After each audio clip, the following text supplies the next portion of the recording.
Welcome to edu battery. आज हम कक्षा 7 की कविता नदी पढ़ेंगे। कविता को पढ़ने से पहले इसका मूल भाव जान लेते हैं। ये कविता नदी के संघर्षपूर्ण जीवन की गाथा है। संघर्षपूर्ण means when we put lots of effort, struggle। कवि श्याम नारायण पांडे इस कविता के माध्यम से हमें संघर्षरत रहकर निरंतर लक्ष्य की ओर अग्रसर रहने की प्रेरणा देते हैं। नदी निरंतर बहती रहती है, वह एक क्षण भी आराम नहीं करती।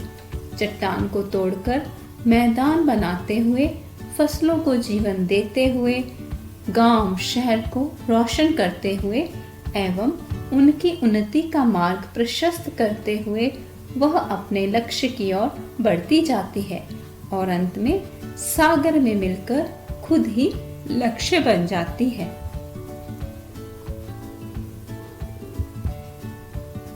कवि परिचय। श्याम नारायण पांडे का जन्म 1907 में उत्तर प्रदेश के आजमगढ़ के डुमराव गांव में हुआ था। इनकी रचनाओं में वीर रस की प्रधानता है। इन्होंने 4 महाकाव्यों की रचना की, जिनमें हल्दी घाटी और जौहर विशेष रूप से चर्चित रहे। हल्दी घाटी के लिए इन्हें देव पुरस्कार प्राप्त हुआ। सन 1991 में इनकी मृत्यु हो गई।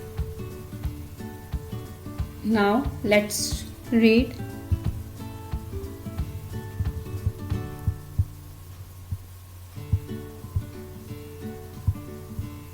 नदी।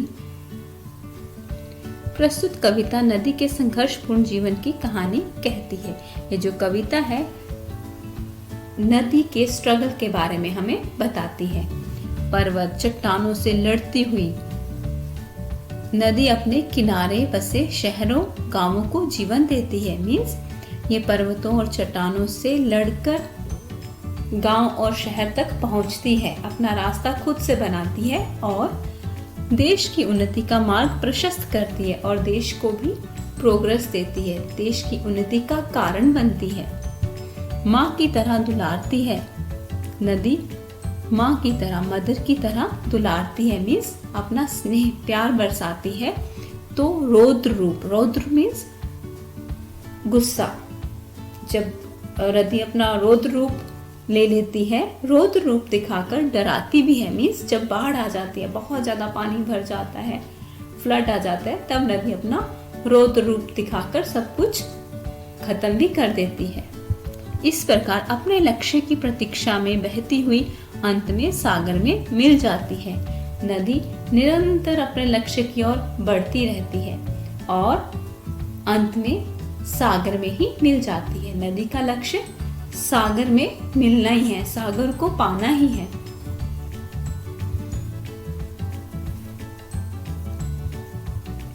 क्षण भर रुककर विश्राम करो, क्यों नदी निरंतर बहती हो। जब जब मैंने देखा पाया, तुम दौड़ धूप में रहती हो। कवि कहते हैं, हे नदी, नदी मीन्स रिवर, तुम लगातार क्यों बहती रहती हो। लगातार मीन्स कंटिन्यूअसली, बहना मीन्स फ्लोइंग। कुछ देर रुककर आराम तो कर लो। रुकना मीन्स टेक रेस्ट। मैंने तो तुम्हें हमेशा दौड़ धूप में ही लगा पाया है। मीन्स ऑलवेज, जब भी हमने नदी को देखा है वो उसको चलते ही पाया है। तुम्हारी लहरें, लहरें मीन्स वेव्स, लगातार तटबंधों से टकराती हुई मानव जाति को यह संदेश दे जाती हैं कि संघर्ष ही जीवन का स्रोत है। स्रोत मीन्स सोर्स। जो आपकी लहरें हैं, लहरों पर लहर उठाती हो, तटबंधों से टकराती हो, संघर्ष स्रोत है जीवन का, तुम हंस हंस कर बतलाती हो। मीन्स जो आपकी लहरें हैं वो रिवर बैंक पे टकराती हैं और संघर्ष करते हुए तुम दूसरों के जीवन में खुशी भर देती हो।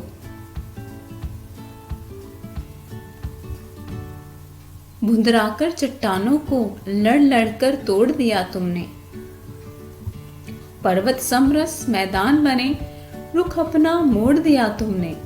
ताकत को ताकत से काटा, कमजोरों को पुचकार दिया। ऊंचे शिखरों पर वार किया, फसलों को चूमा प्यार दिया। भुंदराकर मीन्स जो पर्वत के आकार जैसा हो। It's like mountain. लड़ लड़कर मीन्स फाइट करके, फाइटिंग स्पिरिट से। तोड़ देना मीन्स आपने उसको ब्रेक कर दिया। पर्वत समरस मैदान बने, पर्वतों को समरस मतलब एक जैसा। फ्लैट। रुख अपना मोड़ दिया, रुख मीन्स अपना रास्ता, अपना मार्ग। ताकत को ताकत से काटा, ताकत मीन्स स्ट्रेंथ। कमजोरों को पुचकार दे, कमजोर मीन्स वीक, पुचकार means you have given love, affection. ऊंचे शिखरों पर वार किया, जो ऊंचे शिखर थे, बहुत ज्यादा अपने आप को शक्तिशाली समझते थे, उन पे वार किया। वार मीन्स अटैक। फसलों को चूमा, जो फसलें हैं, क्रॉप है, उनको तुमने चूमा, टच किया, प्यार दिया। कवि कहते हैं कि अनेक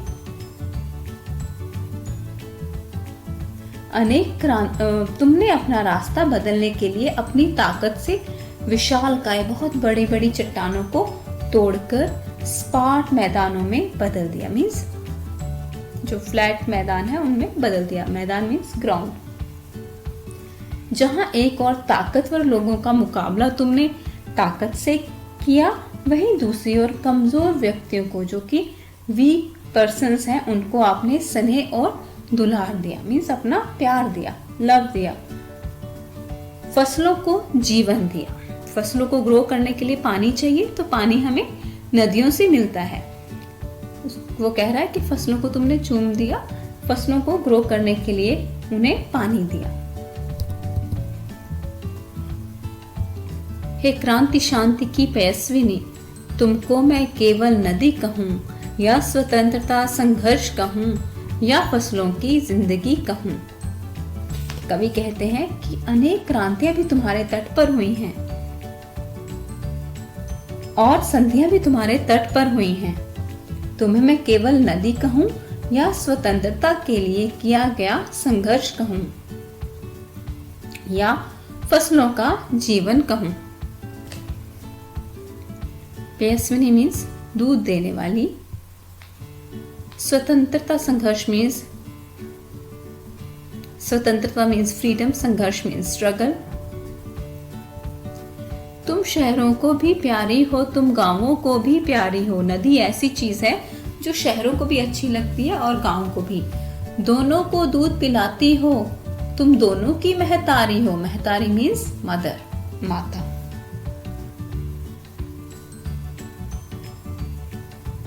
नदी शहर और गांव दोनों को एक समान प्यार करती है और दोनों का मां के समान लालन पालन भी करती है। नंगल भाखड़ा रिहंद आदि तेरे जाए हैं, छोने हैं। जाए मीन्स जिनको जन्म दिया गया है, छोने मीन्स बालक, चिल्ड्रन। तेरी महानता के आगे पर्वत भी लगते बोने हैं। बोने मीन्स जिनका कद छोटा है, स्मॉल। घर घर में बिजली बन करके रोशनी बांटने जलती हो। घर घर मीन्स एवरी हाउस। बिजली मीन्स करंट, लाइट। रोशनी मीन्स लाइट। बांटना मीन्स टू स्प्रेड। कल और कारखानों में तुम धड़कन भरती हो, चलती हो। कल मीन्स मशीन्स, कारखाने मीन्स फैक्ट्री, धड़कन मीन्स हार्ट बीट।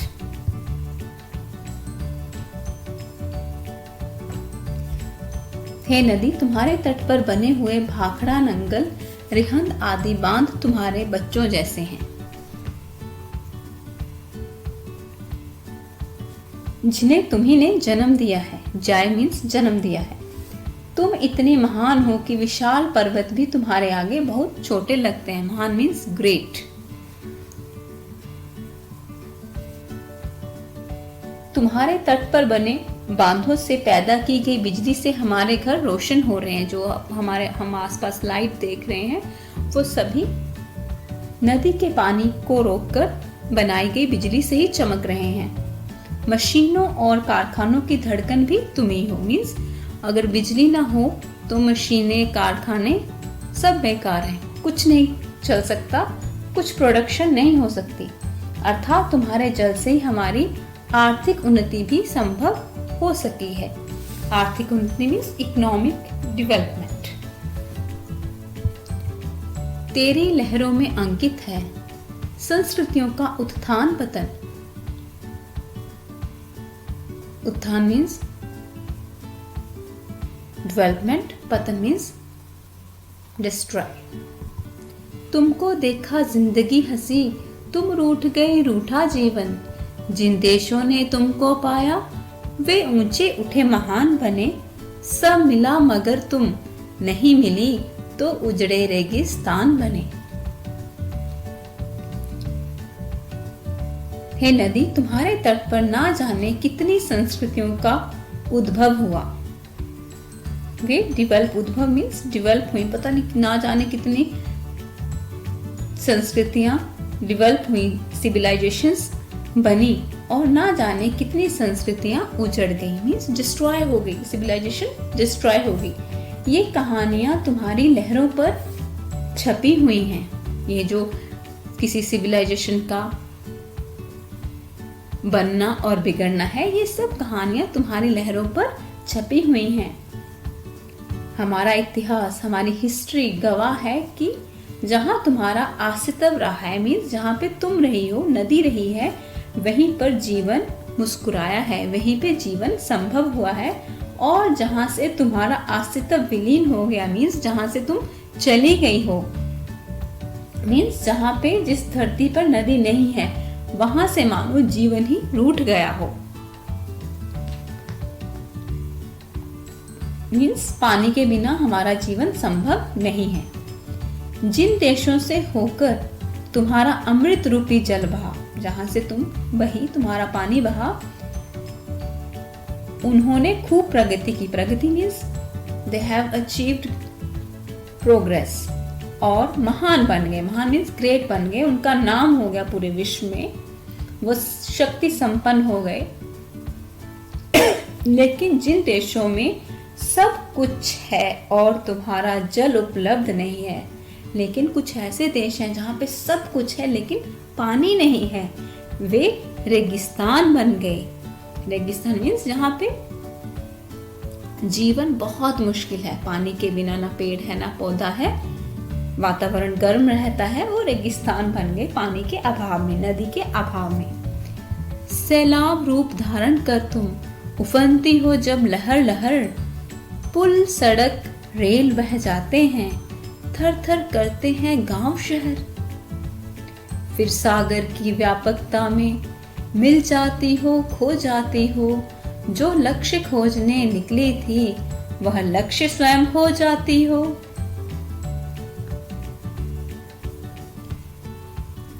जब भी तुम्हारा जल बाढ़ के रूप में उफनता है, मीन्स जब बारिश बहुत ज्यादा हो जाती है तो जो नदियां हैं विनाशकारी रूप धारण कर लेती हैं, मीन्स बाढ़ आ जाती है, फ्लड आ जाता है, तो उसके वेग से, जो उसकी स्पीड होती है पानी की, उससे पुल मीन्स ब्रिज, सड़कें means road, rail means railway track, सभी कुछ बह जाते हैं। एवरीथिंग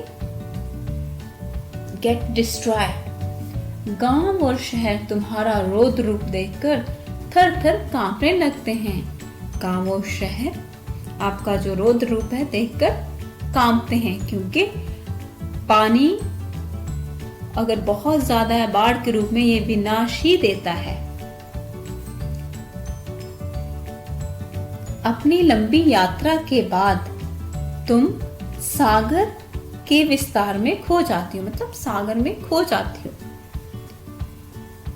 सागर तक पहुंचना ही तो तुम्हारा लक्ष्य है। नदी का लक्ष्य है सागर तक पहुंचना है, तो सागर तक पहुंचने के लिए वो रास्ते में आई सभी मुसीबतों का सामना करती है और सागर में मिलकर खुद भी सागर बन जाती है, यानी उससे मिलकर वह भी सागर ही बन जाती है। इस कविता के कवि का नाम है श्री श्याम नारायण पांडे जी।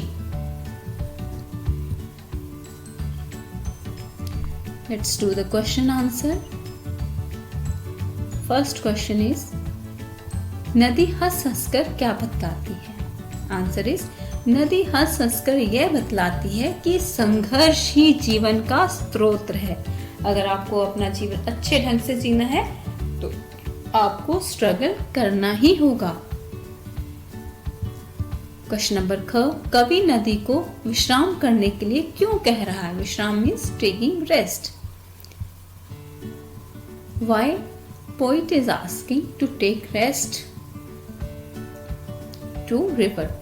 कवि नदी को विश्राम के लिए इसलिए कह रहा है क्योंकि उसने नदी को निरंतर मीन्स कंटिन्यूसली भागते दौड़ते यानी बहते हुए ही देखा है।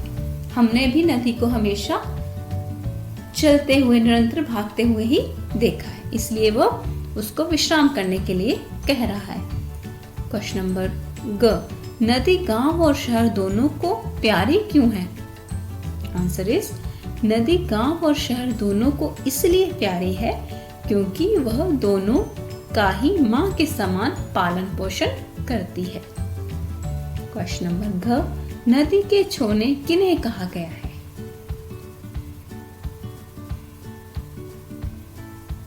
आंसर इज, बांधों को नदी के छोने कहा गया है। छोने मीन्स चिल्ड्रन। नेक्स्ट, लिखित प्रश्न उत्तर। क्वेश्चन नंबर क, नदी में उठती लहरें किसका प्रतीक है? आंसर इज, नदी में उठती लहरें संघर्ष का प्रतीक है। जो उसकी वेव्स हैं, उठती हुई वेव्स संघर्ष स्ट्रगल का प्रतीक है। क्वेश्चन नंबर ख, नदी को पर्वत से भी महान क्यों कहा गया है?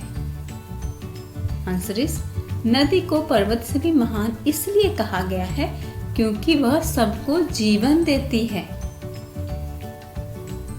नदी के पानी से ही हमारी फसलों का होना, हमारी इकोनॉमिक डेवलपमेंट और हमारे देश की उन्नति संभव है। इसीलिए नदी को पर्वत से भी महान कहा गया है। क्वेश्चन नंबर ग, नदी बिजली बनकर रोशनी कैसे बांटती है? आंसर इज, नदी के किनारे बने बांधों में जमा पानी से जल विद्युत पैदा होती है। विद्युत मीन्स इलेक्ट्रिसिटी, जिससे हमारे घरों में रोशनी होती है। रोशनी मीन्स लाइट। इस प्रकार नदी बिजली बनकर रोशनी बांटती है। तो नदी अपना रूप बदल लेती है, अपने पानी से बिजली बनाती है और हमारे घरों को रोशन कर देती है। क्वेश्चन नंबर घ, देशों की उन्नति और अवनति नदियों पर कैसे निर्भर है? उन्नति मीन्स प्रोग्रेस, अवनति means falling down. Answer is, जहां जल है वहां जीवन है। नदियों पर ही अन्न उत्पादन, अन्न मीन्स क्रॉप, उत्पादन मीन्स प्रोडक्शन, उद्योग धंधे, हमारी फैक्ट्रीज, पर्यटन मीन्स टूरिज्म आदि निर्भर है। निर्भर मीन्स डिपेंडेंट है। जिन देशों में नदियां हैं वे आर्थिक रूप से समृद्ध हैं। जिन देशों में नदियां हैं, रिवर्स हैं, आर्थिक रूप से समृद्ध होना means they are developed countries और आत्मनिर्भर होते हैं। आत्मनिर्भर मीन्स सेल्फ डिपेंडेंट और प्रगति करते हैं। प्रगति मीन्स प्रोग्रेस।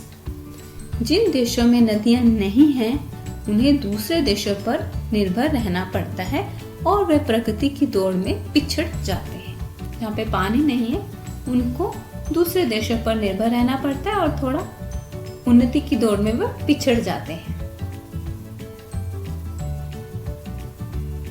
आर्थिक रूप से समृद्ध means economic development means they have enough money to survive.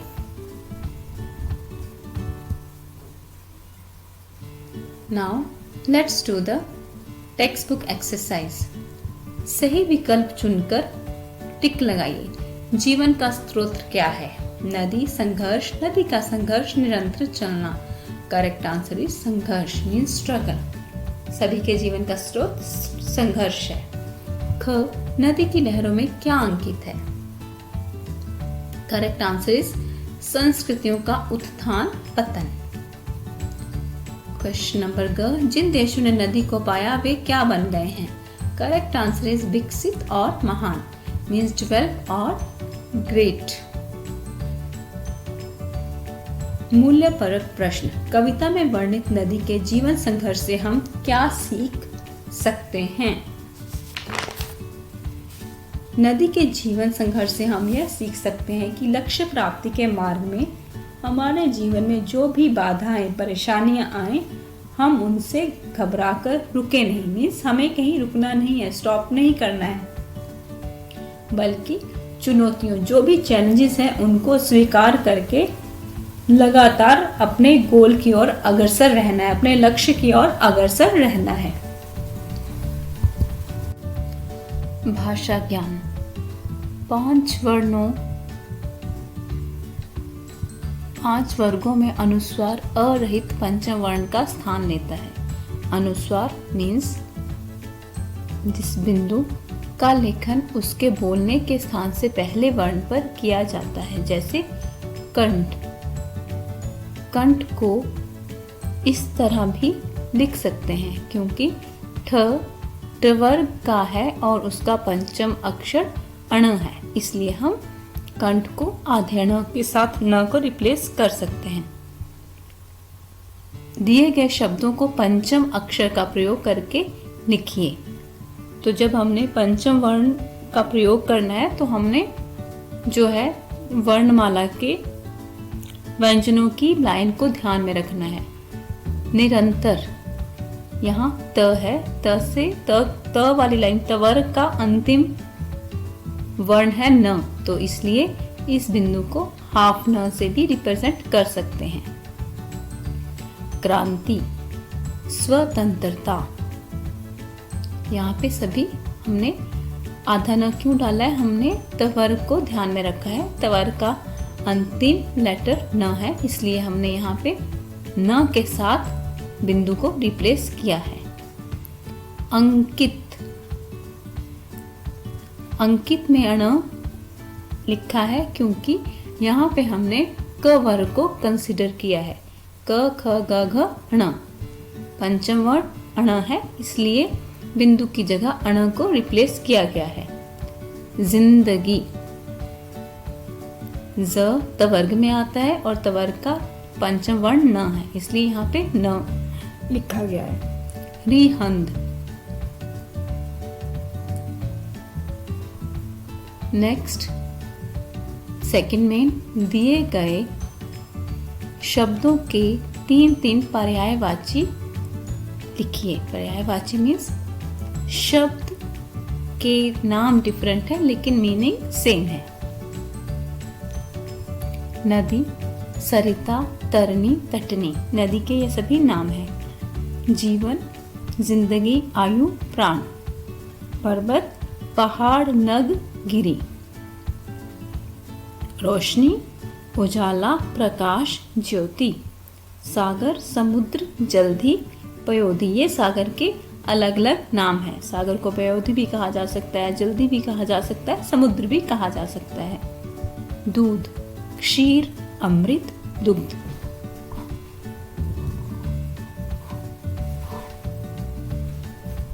Third में इन शब्दों के वर्ण विच्छेद कीजिए। वर्ण विच्छेद का मतलब है आपको वर्ण अलग करना है, उसकी मात्रा अलग करनी है। फॉर एग्जाम्पल संघर्ष, आधा स अंग प्लस आधा घ प्लस अ, बिकॉज घ और अ मिलकर साउंड बनाते हैं घ, तो हमने लेटर को सेपरेट किया है और उसकी मात्रा या फिर उसमें अ जो मिला रहता है व्यंजन में उसको अलग कर दिया गया है। प्लस आधा र प्लस आधा श प्लस अ, संघर्ष। इसी तरह से लक्ष्य, आधा ल प्लस अ, आधा क प्लस आधा श, बिकॉज यहाँ पे श आधा है, प्लस आधा य प्लस अ। उत्थान, क्रांति, संस्कृति, इन सभी शब्दों में हमने क्या किया है,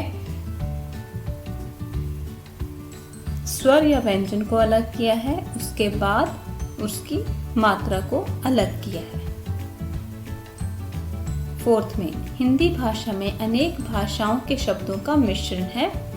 जैसे कुछ शब्द संस्कृत भाषा से आए हैं तो कुछ संस्कृत से बिगड़ कर बने हैं। राजस्थानी, ब्रज आदि प्रादेशिक भाषाओं के शब्द और फारसी, अरबी, अंग्रेजी, फ्रांसीसी आदि विदेशी भाषाओं के शब्दों ने भी समय समय पर हिंदी को समृद्ध किया है। मीन्स हिंदी के शब्दकोश में इन भाषाओं से शब्द आ गए हैं। इस प्रकार प्रयोग के आधार पर शब्दों के 4 भेद किए गए हैं। कौन कौन से भेद हैं, आइए सीखते हैं। तत्सम, तद्भव, विदेशी, देशज। तत्सम शब्द कौन से होते हैं, जो कि संस्कृत के शब्द हैं, जैसे जल, अग्नि, कूप आदि। कूप मीन्स कुआं, अग्नि मीन्स फायर, जल मीन्स वाटर। तद्भव, तद्भव शब्द कौन से हैं, संस्कृत से बिगड़कर बने हुए शब्द, जैसे आग, दांत, घर आदि। विदेशी, अरबी, फारसी, अंग्रेजी आदि शब्द भाषाओं के शब्द, इन्हें आगत शब्द भी कहा जाता है, जो कि हमारी हिंदी भाषा में आ गए हैं, जैसे औरत, चश्मा, अपील आदि। देशज, अपने देश के ही विभिन्न प्रांतों की बोलियों और भाषाओं से आए शब्द, जैसे जूता, पगड़ी, लोटा, गाड़ी आदि, ये देशज शब्द कहलाते हैं। नेक्स्ट,